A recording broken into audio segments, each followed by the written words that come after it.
International football is currently being played and a few of the boys are playing for their respective nations. In today's video, we will go over how our players are getting on whilst going over all the latest Celtic news from the last 24 hours, which includes Celtic's scandalous controversy. But first, make sure you like this video and subscribe to the channel for more Celtic content. Neil Lennon is reportedly poised for a return to Scottish football with Dunfermline Athletic, as the former Celtic manager looks set to take the reins at East End Park. The Pars are embroiled in a relegation scrap in the Scottish Championship, but a potential appointment before next weekend could see Lennon take charge just in time for a blockbuster clash. And what a first fixture it could be. Dunfermline are set to face Ayr United, managed by none other than Lennon's former Celtic captain, Scott Brown. Ayr are flying high in third place and pushing for promotion, while Dunfermline are scrapping to steer clear of the drop zone. It sets up a fascinating managerial showdown between two Celtic icons now operating on opposite ends of the table. The spotlight will undoubtedly be on both men. Lennon, who last managed in Austria, would return to the Scottish game with a point to prove. He'll be tasked with lifting a Dunfermline side that has struggled for consistency this season. With just a handful of games remaining, there's no time to ease into the role. Results are needed immediately. Despite sitting second bottom, the situation isn't beyond repair. The Pars are 6 points ahead of bottom club Airdrie and are just 10 points off fifth in what's a tight division. A couple of wins could completely alter the outlook. Facing Brown's Ayr United, however, will be a tough opening test. The Honest Men have been in strong form and are eyeing promotion to the Premiership. Brown, still in the early stages of his managerial career, will no doubt relish the battle against his former boss, but it won't be lost on him how much Lennon will want a result. If confirmed, Lennon's appointment promises to bring some extra bite to the Championship's run-in, and with such an iconic matchup to kick things off, all eyes will be on Ayr next weekend.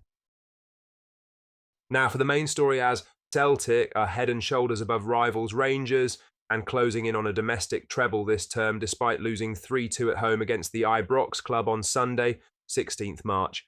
Brendan Rodgers' side have also leapt clear of the Gers financially and posted a huge £17.8 million in profit for last season as their strong financial performance continues. But the club's commercial performance has not seen growth in recent years, with the Hoops commercial income increasing just £900,000, 2% on the previous season.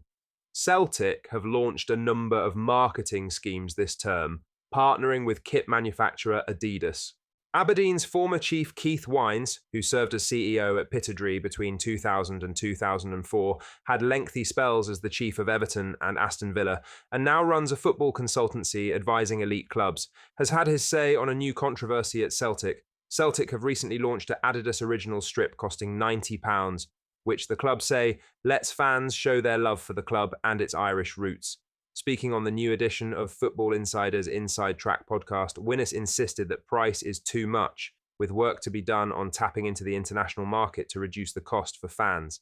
As per the Glasgow Times, 3rd March, fans have slammed the launch, with the £90 price tag branded absolutely scandalous. Winnes insisted Celtic must act and use technology to identify and target their fan base all around the world. He told Football Insider's Inside Track podcast, "90 for a shirt at Celtic. I've seen clubs charging over £100. The argument is that the shirt gets worn more than any other piece of clothing. I personally think £90 is too much. They should be focusing on volume rather than price. International fans and reaching the Irish diaspora, doing a good job of that, would sell enough shirts that they could keep the price at £70. I think they've got to work harder at identifying their customer base. There are ways now with very clever technology to connect with your fans all around the world. They could be watching the game, they may have the club's app, there's a way to activate them. Clubs like Celtic have got to start looking at these technologies, they've got to start acting on it because it's moving quickly." In some other news, Anthony Ralston has been a bit-part player for Celtic this season. The right-back has managed 18 appearances for the club, with just 7 starts from those fixtures. Alistair Johnston's form before the Rangers' defeat has kept Ralston out of the side for the most part. The 26-year-old is a steady hand, though, and rarely drops a nightmare for Celtic when called upon, And that consistency and reliability has also transferred to the Scotland national squad with so many injuries in his position. Aaron Hickey has been missing for months, while Nathan Patterson has also been out of action for club and country. So that has allowed Ralston to find his feet in the dark blue and pick up 18 caps in the process.